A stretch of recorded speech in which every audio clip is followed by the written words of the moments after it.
Okey, yang ni kita buat sama panjang. Sama juga letak belakang. Yang ni kita buat kipas. Kita buat style yang simple-simple lah. Ni boleh buat pakai harian. Buat kipas.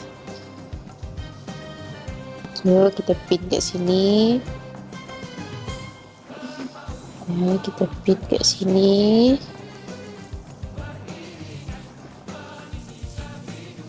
Kemaskan. Kita letak pin satu. Ini kita tarik yang ni. Kita kemaskan kat sini. Okey.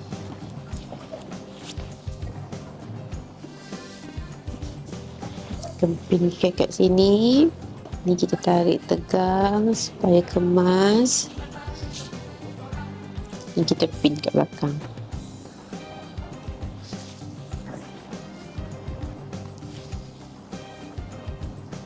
Okey, siap.